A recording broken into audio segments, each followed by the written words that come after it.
नमस्कार विद्यार्थी मित्रांनो, आज जे मेनचा पेपर झाला आणि त्या पेपरमध्ये तुम्हाला मी आज घेऊन आलेलो आहे शिफ्ट फर्स्ट आणि शिफ्ट सेकंड मधले इम्पॉर्टंट फिजिक्सचे क्वेश्चन्स ते कोणते आहेत त्यात आपण पाहू.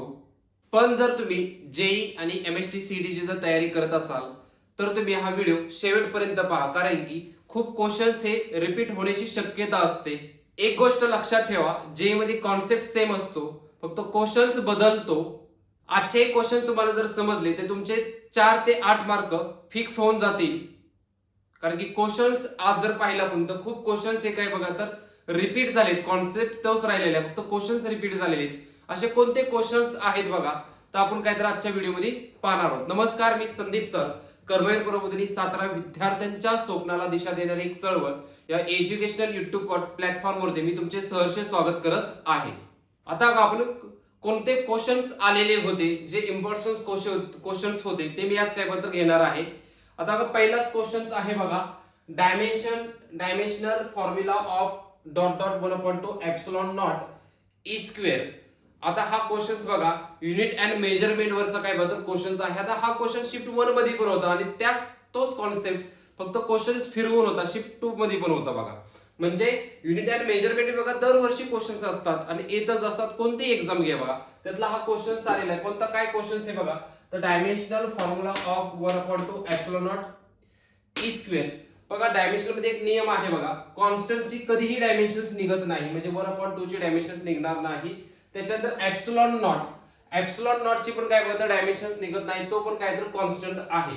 म्हणजे बघा एची डायमेन्शन निघत नाही, एची डायमेन्शन निघत. एप्सिलॉन नॉट ची व्हॅल्यू काय असते बघा 8.85 into 10⁻12 ही काय तर एप्सिलॉन नॉट ची व्हॅल्यू असते. म्हणजे याची पण निघणार नाही आणि याचा पण काय बघा तर तुमचं तर डायमेन्शन्स निघणार नाही. फक्त ई स्क्वेअर मीन्स कोण आहे बघा, एनर्जी पर व्हॉल्यूम. बरं, एनर्जी पर व्हॉल्यूम म्हणजेच एनर्जी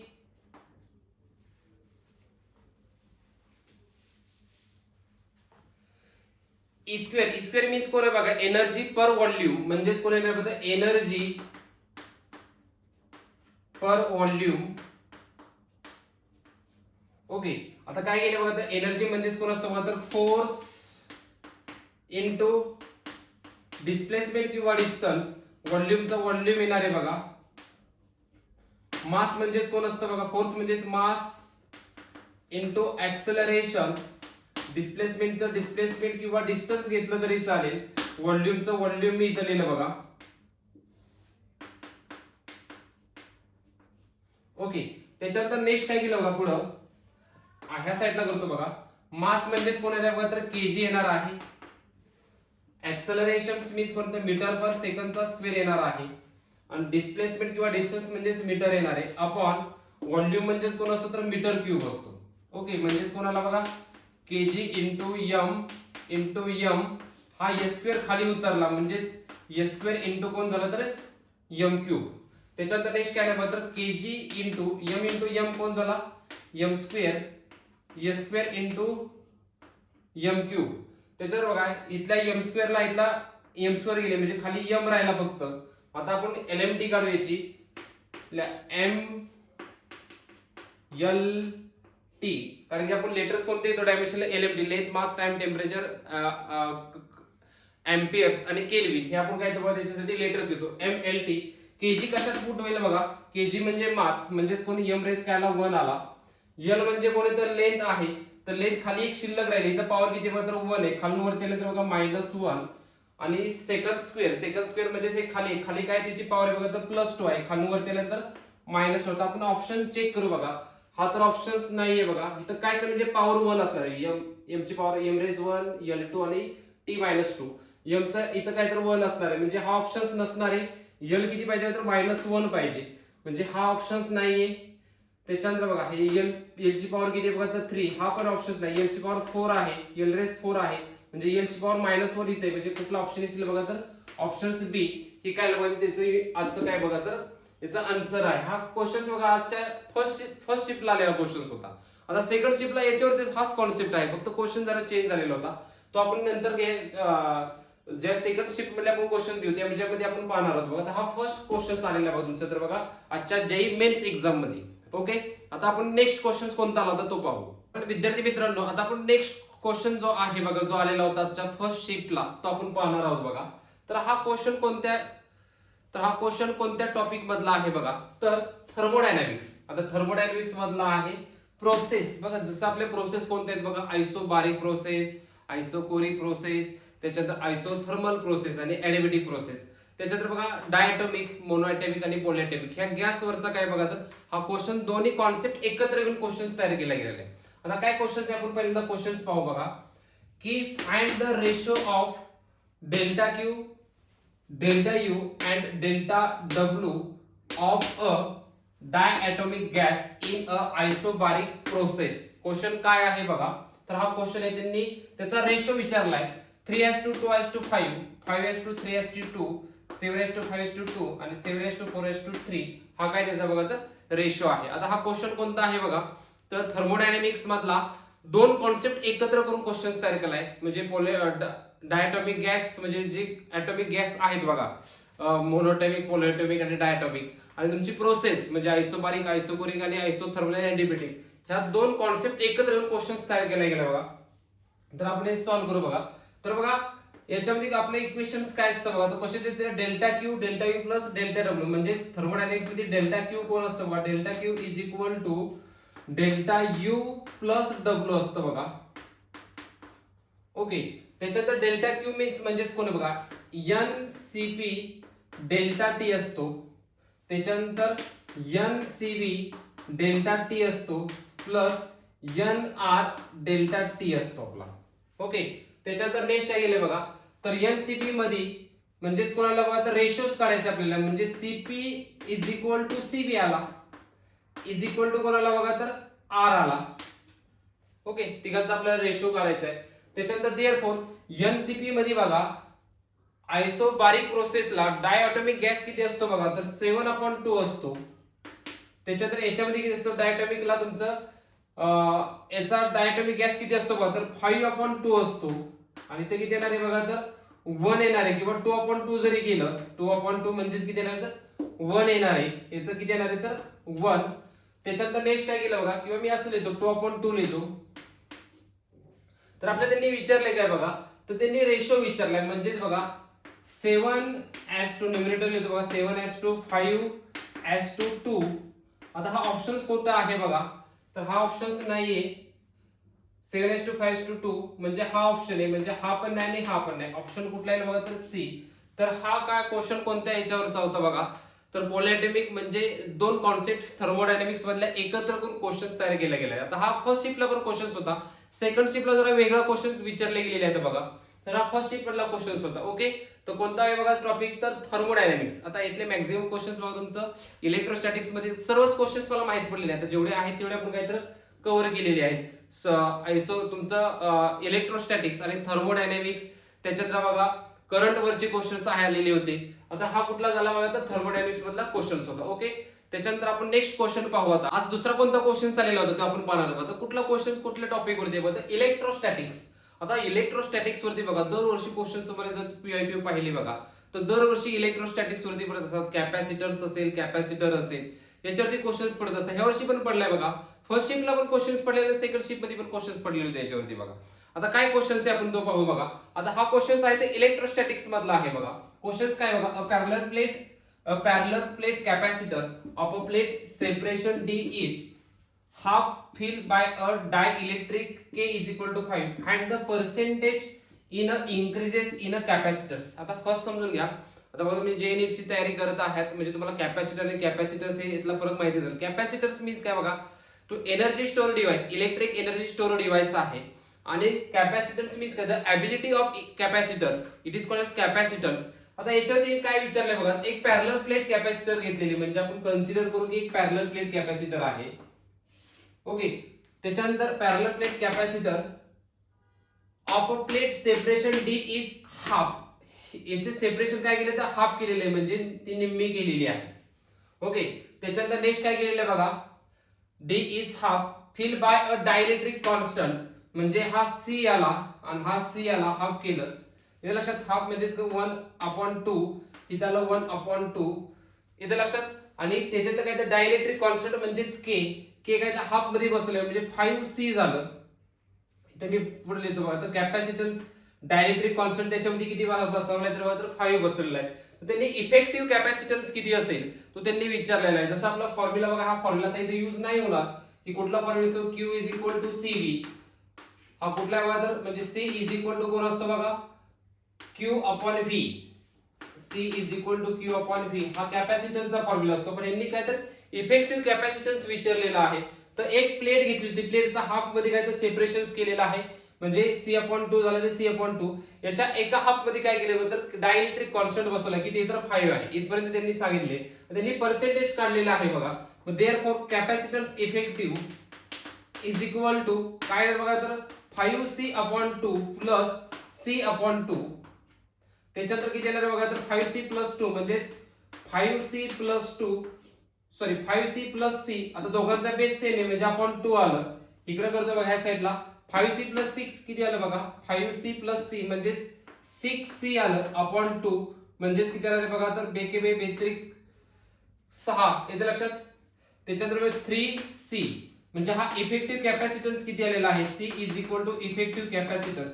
आता याचा आन्सर 60 पण असू शकतं 90 पण असू शकतं. आता NT कोणत्या इथला आन्सर देईल ते आपण काय तर ज्यावेळेस आन्सर की येईल त्यावेळेस तुम्हाला समजेलच. पण आय थिंक माझं असं मत आहे की ऑप्शन ए असण्याची शक्यता आहे. कारण की 90 पण असू शकतं पण काय तर ऑप्शन ए असण्याची दाट शक्यता आहे बघा की 60 असणार आहे. कारण की 90 बघा तर 90 पण असू शकतं पण ज्यावेळेस आता दोन्हीतला नक्की सांगू शकत नाही की 60 असेल का 90 असेल. आता NT आन्सर की मध्ये कोणता आन्सर देते त्याच्यावरती ते काय होतं डिपेंड आहे. पण माझं असं म्हणणं की 60 आन्सर असणार आहे. हा काय बघा तर इलेक्ट्रोस्टॅटिक्स मधला क्वेश्चन होता. इलेक्ट्रोस्टॅटिक टॉपिक तुम्ही व्यवस्थित करा कारण की त्याच्यावरती जेई असेल नीट असेल त्याच्यानंतर सीईटी ला सहित बघा तर क्वेश्चन्स काय तर खूप वेळा विचारले गेले. त्याच्यामधला मेन पार्ट कुठला बघा तर गॉस लॉवरचे. त्याच्यानंतर बघा गॉस लॉवरचे तीन ऍप्लिकेशन्स आहेत. त्याच्यानंतर बघा कॅपॅसिटन्स वरती क्वेश्चन्स आणि इलेक्ट्रिक कॅपॅसिटन्स एनर्जी त्याच्यावरती पण काय बघा तर क्वेश्चन्स विचारले गेले. आता हा फर्स्ट शिप मधला क्वेश्चन याच्यामध्ये विचारला गेला. सेकंड शिप मध्ये पण बघा एक कॅपॅसिटन्स वरती काय तर क्वेश्चन विचारला गेलेला होता. बघा विद्यार्थी मित्रांनो आता हा जो क्वेश्चन पाहणार आहे आपण बघा हा क्वेश्चन तुमच्या शिफ्ट सेकंडला आलेला क्वेश्चन होता बघा. तर डायमेन्शन्स वरती म्हणजे डायमेन्शन्स वरती प्रत्येक शिफ्टला क्वेश्चन्स येत आहेत बघा. फर्स्टला आला होता सेकंडला आला होता. तुम्ही जर पाठीमागचे मागचा अटेम्प्ट जरी जेईचा पाहिला बघा त्याच्यावरती पण डायमेन्शन्स वरती क्वेश्चन म्हणजे कुठलीही एक्झाम घ्या बघा याच्यावरती डायमेन्शन्स वरती क्वेश्चन्स हमखास ठरलेले आहेत. एरर वरती पण क्वेश्चन्स पडतात. एरर वरती बघा युनिट अँड मेजरमेंटला एरर वरती क्वेश्चन तुमच्या सेकंड शिफ्टला पडलेले आहेत क्वेश्चन्स. आता हा क्वेश्चन काय आहेत आपण आता काय तर पाहू बघा.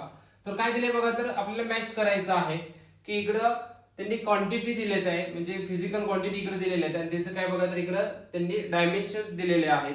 तर हे मॅच करायचं आपल्याला. तर काय केलं पहिले विचारले कोएफिशियंट ऑफ विस्कॉसिटी. त्याच्यानंतर बघा हे आहे मेकॅनिकल प्रॉपर्टीज फ्लुइड मधला पॉइंट आहे बघा. सरफेस टेन्शन तुमचा थर्मोडायनामिक्स मधला आहे. प्रेशर तुमचा मेकॅनिकल प्रॉपर्टीज फ्लुइड मधला आहे बघा. Surface energy mechanical properties fluid मधला आहे. म्हणजे दोन टॉपिकचं काय बघा तर पॉइंट एकत्र करून एमसीक्यू तुमचं काय बघा तर ह्या जो क्वेश्चन आहे तो तयार केलेला आहे. ओके ह्या दोन कॉन्सेप्ट कोणत्या आहेत बघा तर युनिट अँड मेजरमेंट म्हणजे याच्यातले ही पॉइंट दिलेले आहेत. दुसरं कोणतं आहे बघा तर विस्कॉसिटी प्रेशर आणि सरफेस एनर्जी आणि तुमचं सरफेस टेन्शन हे जे पॉइंट आहेत तुमचे ते मेकॅनिकल प्रॉपर्टीज ऑफ फ्लुइड मधले आहेत. म्हणजे दोन टॉपिकचं कॉलिब्रेशन एकत्र होऊन काय बघा तर क्वेश्चन तयार केला गेलेला आहे. ते डायमेन्शन्स विचारले. आता आपण बघा विस्कॉसिटी सरफेस टेन्शन प्रेशर आणि सरफेस एनर्जी. फर्स्ट आपण सरफेस टेन्शनची काढून घेऊ ती काय ते पाहू म्हणजे आपण इकडे कुठे मॅच होते का आपण पाहू कोणते तिथे आपण पाहू बघा. तर सरफेस टेन्शन टी न रिप्रेझेंट केलं तर F upon L. T is equal to F म्हणजे फोर्स असतो मास इंटू ऍक्सलरेशन आणि L म्हणजेच काय येणार तर मीटर येणार आहे. त्याच्यानंतर मास म्हणजेच KG acceleration means metre per सेकंडचा स्क्वेअर आणि मीटरचं मीटर येणार आहे. त्याच्यानंतर KG into M upon S square into M म्हणजे एम ला एम कॅन्सल झाला म्हणजेच काय आला केजी अपॉन सेकंडचा काय आला तर स्क्वेअर आला. तर याची एलएमटी काय येते बघा LMT सॉरी इकडे काढतो का याची LMT. आता बघा लेंथ आहे का याच्यामध्ये नाही तर L 0 असणार आहे L रेज 0. त्याच्यानंतर केजी 1 म्हणजे M रेज 1 आणि सेकंडला काय म्हणतात 2 आहे पॉवर म्हणजे खालून वरती आलं तर -2 म्हणजे हे डायमेन्शन्स कुठे येते बघा तर L0 M1 आणि T -2. L0 कुठे येते बघा, इथं -1 आलाय, इथं 2 आलाय, इथं L0 आहे, L -1 आहे. म्हणजे याचा अर्थ बघा, सरफेस टेन्शनची जी मॅच होणार आहे ती हे असणार आहे. ओके, सरफेस टेन्शनची डायमेन्शन्स ही आहे. इकडे आपण चेक करू बघा. तर सरफेस टेन्शन बी ला 3 आकडा कोणता येतोय बघा, तर बी हे बघा, हा येते बी ला 3 पाहिजे, म्हणजे हा सेकंड येते, म्हणजे हा ऑप्शन नसणार आहे. आणि तुमचा बी ला हा एक ऑप्शन आहे, म्हणजे हे 2 ऑप्शन नसणार आहेत. म्हणजे ह्या 2 मधला कुठला तरी आहे बघा. बी किती पाहिजे, तर ती 3 पाहिजे. म्हणजे काय, तर बी इथे एक आहे, बी ला आणि सी ला एक आहे. तर आपण आता नेक्स्ट दुसरे एक काढू, कारण की आपल्याला लगेच समजणार आहे इथं, कारण की 2 ऑप्शन राहिले, बी पण राहिले आणि सी पण राहिले. तर दोन्हीतल्या कुठला कन्फर्म करायसाठी आपण दुसरं काय बघा, तर आपण डायमेन्शन्स काढू कोणाच्या तरी. ही आपण सरफेस टेन्शनची काढली. पुढच्या आपण अजून एका क्वांटिटीची काढू, म्हणजे आपल्याला लगेच मेन आन्सर कोणतं आहे ते कळेल. कारण की आपण 2 50-50 मध्ये आहोत, बी आणि सी ला. तर आपण नेक्स्ट प्रेशरची काढू बघा. प्रेशर म्हणजे फोर्स अपॉन कोण असतो, एरिया असतो. फोर्स म्हणजे मास इनटू एक्सेलरेशन असतं. आपण एरियाचं एरिया लिहिलं. मास म्हणजेच केजी, एक्सेलरेशन म्हणजेच मीटर पर सेकंडचा स्क्वेअर, आणि एरिया म्हणजेच मीटर स्क्वेअर असतो. त्याच्यानंतर KG into M upon S square खाली उतरला, metre square into S square. इथल्या मीटरला इथला एक मीटर गेला. ओके, म्हणजे काय राहिलं बघा, केजी इंटू खाली एक मीटर राहिला, इंटू कोणाला, एस स्क्वेअर. म्हणजे याची डायमेन्शन्स काय आले बघा,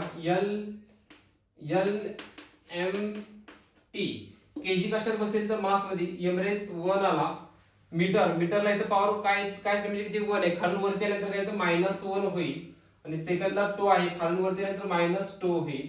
म्हणजे ही डायमेन्शन्स बघा प्रेशरची तुमची काय असली पाहिजे बघा, तर L -1 M1 आणि T -2. म्हणजे L -1 कुठं आहे बघा, L -1 इथं एक आहे, इथं 2 आहे, म्हणजे ही नसणार आहे, इथं 0 आहे, इथं काय -1 म्हणजे इथं असणार आहे. आणि T -2 म्हणजे L -1 इथं एक आहे आणि इथं एक आहे, T -2 कुठे, इथं एक, म्हणजे ही असणार आहे. ओके, म्हणजे प्रेशरची कोण असणार आहे, तर 1 असणार, प्रेशर 1. म्हणजे बघा बी ला, सी ला 1 कुठं आहे बघा, तर सी ला 1, हे तर 2 ऑप्शन्स कॅन्सल झालेले होते. सी ला 1 कुठे आहे बघा, तर सी ला 1 इथंच आहे बघा, इथं सी ला काय, तर 2 आहे, म्हणजे ऑप्शन्स कुठला असेल, बी असणार आहे. ऑप्शन्स बी. म्हणजेच ए ची काय डायमेन्शन असणार, ए ला आयबी आहे, म्हणजे कोएफिशियंटला हे असणार आहे. ऑप्शन बघा, ऑप्शन सी आहे. बी ला 3 असणार आहे, बी ला 3 आपण काढलं. त्याच्यानंतर सी ला 1 असणार आहे, सी ला 1 झाला बघा हा. त्याच्यानंतर नेक्स्ट कुठले असणार, सॉरी, सी ला 1 हा असणार आहे बघा, आणि डी ला कोणता आहे बघा, तर डी ला 2 असणार आहे, म्हणजे डी ला कोण असणार, तर ही येणार आहे. म्हणजे ऑप्शन्स कुठला असणार, तर सी येणार आहे. म्हणजे बघा युनिट अँड मेजरमेंट वरती काय बघा, तर क्वेश्चन तुमचे विचारले गेलेले आहेत. त्याचे डायमेन्शन्स असतील, एरर असतील, व्यवस्थित पॉईंट करा. म्हणजे फक्त क्वांटिटी चेंज केल्या जातात आहे, आणि हाय असे तुमचे काय तर विचारले तर डायमेन्शन्स म्हणजे मॅचला असेल किंवा एखादी डायमेन्शन्स काढायला असतील, अशा टाइप मध्ये क्वेश्चन्स विचारले जाते. तुम्ही व्यवस्थित स्टडी करायचं बघा. तर हे 2 जरी पॉईंट केले बघा तुमचे व्यवस्थित, तर तुमचे 4 मार्क किंवा 8 मार्क तुमचे काय बघा, तर हातातले आहेत, ते तुम्ही घालवू नका. चालेल, तर आपण इथं काय करू, थांबू आता, की आपण आता बऱ्याचशा एमसीक्यू काय आहेत आपण तर सॉल्व्ह केले होते आजच्या एक्झामला जे आलेल्या होत्या, जे मेन्सला, त्यातले आपण काय तर काही क्वेश्चन्स आपण काय तर आता सॉल्व्ह करून घेतलेले आहेत. आता आपण इथंच थांबू, पण तुम्ही कर्मेर प्रबोधिनी सातारा विद्यार्थ्यांच्या स्वप्नाला दिशा देणारी एक चळवळ, ह्या चळवळीमध्ये जर तुम्ही या चॅनलला जर तुम्ही नवीन असाल तर आपल्या चॅनलला सबस्क्राईब करा, आणि ह्या चळवळीमध्ये तुम्ही सहभागी व्हा. जास्तीत जास्त विद्यार्थ्यांपर्यंत काय हा व्हिडिओ पोहोचवा. चालेल, थांबू. जय हिंद, जय महाराष्ट्र.